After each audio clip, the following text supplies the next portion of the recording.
What's up, guys? Welcome back to Newswave. Last day of the week, weekend's right around the corner, but we have a lot of stuff to go over today in the last Newswave of the week. Quite a few things, including the Mega Man X collection appears to have at least gotten rated, and it kind of tells us how Capcom appears to be trying to sell us these in like packs. And then we also found out a little more about the Mega Man Legacy collection on the Switch. It seems to go in the complete opposite direction. We'll get into that. Then we also found out about layoffs that seem to have hit the gaming world with Hangar 13, and a little more information about the Labo kits, including Nintendo getting into a whole nother business that seems to attach to that might be a little more ridiculous than cardboard. I know, right? Let's get started. So right off the bat, let's jump into the Mega Man collections. Now, of course, we know that the Mega Man Legacy Collection 1 and 2 are going to the Switch this year, and we got a rating on it as a grouping, which means it got a rating for 1. It seems that Capcom may just be putting this together and throwing it out there as one pack. That makes sense physically. Like if it goes to stores, it makes sense to sell it as one pack with how cost of goods when it goes through, retail and then paying Nintendo. It makes sense to do it as one pack rather than two $20 packs, for example. It's very interesting that it may go this way digitally as well, although maybe they'll rate them separately for the digital eShop at this point, because I think some people may just want to buy one or the other. I would love to buy it physically as one pack, just get it all together, especially if they decide to do something where maybe they say put it in a nice little box and everything and give you stuff. I am asking for this from Capcom though, so I'm not holding my breath there, but it's very interesting to see that they would sell it as one pack. It makes sense. I mean,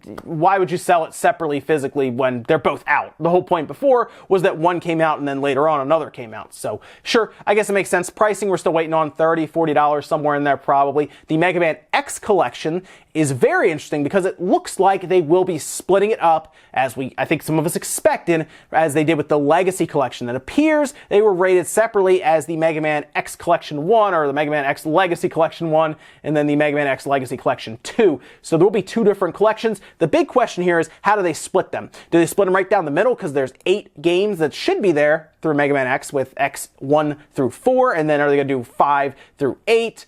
Or are they going to split up like the PS1 games with the PS2 games, which would only leave 3 games to Super Nintendo? I don't know. I feel like they'll probably split it down the middle, or maybe throw like 1 through 5 in the first one, and then go something like 6, 7, and 8, which is obviously a PS1, and then 2 PS2 games on the other cartridge. But I don't know. I would have rather purchased them all at once, or separate all of them and let us pick out what we want. One or the other. It's weird that they keep doing this thing where they split them both up. I mean, how far apart are they going to come out? Is one going to come out like in April or something, and the next one's going to come out later on in July? It's weird. I can't imagine it's that much work to get these done, but they recoded the first one quite a bit, blew up the file size, so maybe there's a lot to do there. Either way, I just want to see how the X Collection looks when it's all done. Hopefully it looks really nice. And we'll see if they have any secrets in there. I'd like to see something like maybe they pull the Game Boy game, like Mega Man Extreme or something like that, right? Do something like that. There's Mega Man Extreme 1 and 2, I believe. So if you kind of throw those in, you can actually bolster the lineup a little bit to split them down the middle. I think it'd be really neat. All right, let's jump into the world of the Nintendo Labo, because they put out a series of videos yesterday that details the Variety Pack, the Robot Pack, a couple other things, much more. And I know it's crazy because they keep detailing these packs. I didn't realize how much stuff was to this Labo. This is getting a little out of control. I kind of understand why they couldn't tell us everything on that first video. We would have been sitting in front of our computers or our cell phones, wherever we're watching that stream, for like an hour. Like, there was so much stuff. More videos come out, and they really get in depth with how the functionality of the stuff works and what each individual piece does. It's pretty neat, and they had some cool features in there. Now, they showed us different things where the IR sensor, of course, is using, say, a camera to see. For example, the little bug they have will vibrate and move, but it can also see in front of it by using that IR camera on the bottom of the Joy-Con, and it can actually avoid obstacles and stuff that way. It was very neat, and you can even get like a little feed, even in the dark, because of course using infrared, to see shapes around it, so you can also help it, I guess, kind of steer. And what was really cool that I saw here that I really liked, when you're building it and maybe you want to, say, I guess, try to figure out how all this is working, which is something that they're pushing for, kind of educational purposes, right?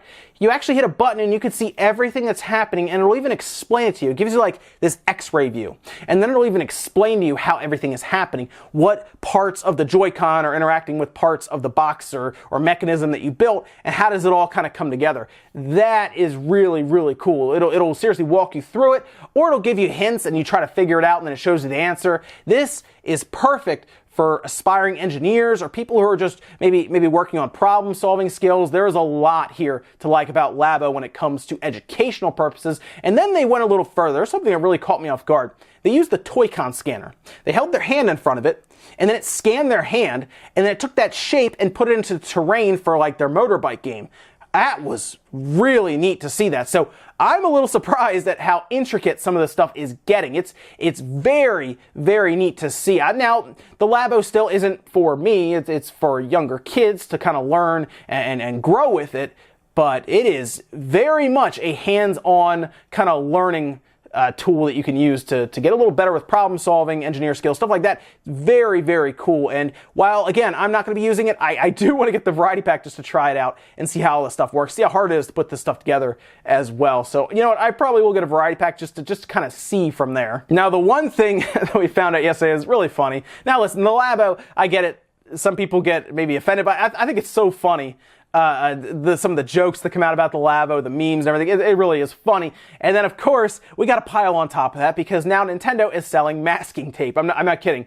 Actual decorative masking tape is being sold by Nintendo. This was in a tweet by Japanese Nintendo on Twitter where they showed a couple different designs of tape that you can get. It's about 540 yen, which translates to roughly $5 USD. Seem to be several packs. Comes with two parts of tape per, so 2 rolls of tape in each box. And I guess it's for repairing your Labo if you break it, or I guess if you want to maybe tape stuff together. I'm not sure what it'll be needed for otherwise, although I'm seeing all the stuff that the Labo can do. So maybe they have an idea of what you can use the tape for, but it's just kind of funny that it's 2018, Nintendo's into the cardboard business. Now they're into the tape business, the masking tape business. It honestly, the one thing I'll give Nintendo credit for is they can sell anything. They can take apparently any item around them and figure out a way to use it and then sell it. It really is amazing how powerful their brand can be with some of this stuff. Next up, we got a couple of game announcements for the Nintendo Switch and a release date.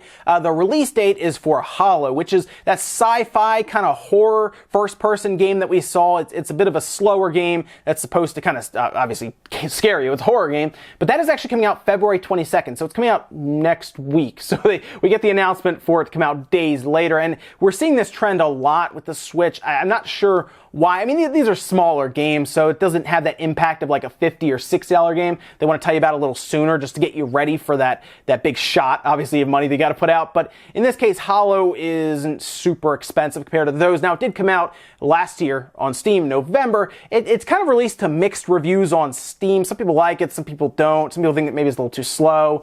But it is coming, and if you're looking for another horror game, sci-fi horror game in particular, on your Switch, just know it's coming out February 22nd. The other game is a little more interesting to me. It's called Manticore Galaxy on Fire. They put out a whole trailer and everything that you can see, a press release. It's releasing March 22nd, and this game is a little different. As you can see, it's kind of a space flight combat game. It is based on a game that did release on the iOS and Android device. I'll have to try it out myself and see, but I do like kind of these exploration style games in space, and it seems very quick, very fast, dogfighting, really everything, combat, everything. It's going to be a lot of fun, so I'll at least look into it, and we'll see how the gameplay and reviews really stack up at that point. Next up, let's talk about Hangar 13. This was in a report by Kotaku talking about several layoffs that seem to have hit them. Now, if you don't know, Hangar 13 developed Mafia III, and that was received okay. It was kind of lukewarm reviews for some. Some people really liked the game. Very story-driven game overall, but they've been kind of lost in experimenting with new projects, trying to figure things out, and it just seems like at this point, 2K just had to start laying people off. Now, according to them, after Kotaku reached out, they apparently kind of shed some of their workforce to fall more in line with their long-term development plans. Now, that could mean a couple things. That could mean that they don't have a lot of stuff to work on, or their next project isn't very large and they need a large team for something like Mafia III, for example. It's hard to say because they're not being very transparent about it. They won't even say how many people they did lay off after Kotaku reached out to them. But it's a shame to see this. Hopefully those people all get new jobs and everything. And that's the way it is in the gaming business. If a game doesn't do super well, like I don't think Mafia 3 like blew the doors off of anything. I mean, it's pretty cheap now. But if it doesn't do well and there's not enough there for them to do sequels, and we do see where some of these bigger games are moving towards, these companies where they're moving towards service games. Mafia 3 was a very much a single player experience for the most part, with some DLC obviously. It doesn't fit that games as a service mantra, so sometimes I guess they just have to leave them behind. It's a shame to see, I will say that. Then our last bit of news, let's talk a bit about PayDay 2 on the Nintendo Switch, because we did get a new video from developers talking a bit about the details around PayDay 2. Now, PayDay 2 has been out for a while. It came out years ago on the PS4 and the Xbox One even. It was on, they did have PayDay 1 and 2 on the 360, PS3. It's on PC. Steam seems to be the best place to play it, but it is coming to a portable system now with the Nintendo Switch. It will also have full local play where you and 3 others can kind of wirelessly LAN up and start playing as well. And they gave us an idea of frame rate and resolution, because that's always a question when it comes to Nintendo Switch. How will it stack up against the other versions like the PS4 and the Xbox One versions? Well, surprisingly to many, in the video, it seems that they revealed it to be 1080p docked 30 frames per second, 720p in handheld mode with 30 frames per second. The docked mode sounds like it's the same resolution and frame rate as the PS4 and the Xbox One version. Now, they also went over the game having over 50 heists, 190 weapons, 17 characters, and nearly 280 masks. They also had a timed exclusive character as well, but they did also go over a few other things, including you being able to invite in the game. So you can, I know we saw that before, right, where you wouldn't be able to play certain games in like FIFA or something with your friends. In this case, yes, you can invite people. That's kind of a big key factor for PayDay 2. If they didn't have that, it would be disastrous. So yes, you can invite people in-game into your lobby, and then you guys can run heists and everything. This game is a lot of fun. If you haven't played any of the PayDay games, I would look into it first and then maybe get into it, especially if you have people you can play with. Less fun by yourself, I will say that. It's much more fun if you have people either around you or people online that you can play with. I was a little surprised, to be honest, with the resolution and frame rate. That's pretty good. They did say up to 1080p, so more than likely it is a dynamically scaling resolution, as we've seen used a lot with the Switch, where, you know, resolution will change depending on what's happening on screen, and there can be a lot of enemies that pile up on screen, so that's more than likely where the resolution may dip, or the frame rate may dip. It still dips on the PS4 and the Xbox One, so I do kind of expect that to happen. However, we'll see how it all performs, because it is going to be pretty much scrutinized, I think, at this point by Digital Foundry, since it is something they can directly compare to the PS4 and the Xbox One version. But I have to say, I'm impressed with what they're saying. They also said it's all fits on the cartridge. I'll be curious to see that. I mean, apparently they got it down to 9.8 gigabytes on the eShop, so under 10 gigabytes.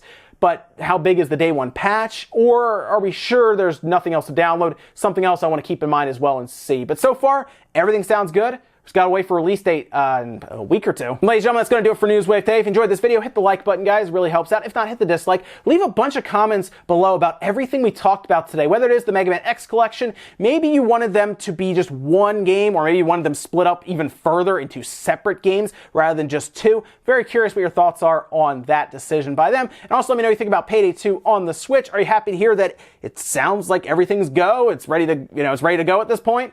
And it sounds like the resolution, frame rate, everything's pretty much in parity with what we've seen so far with the PS4 and the Xbox One version. A lot to look at when this game comes out, that's for sure. Thanks so much for watching, guys. Have a great weekend, and I'll see you on Monday, 8 a.m. Eastern Time for Newswave.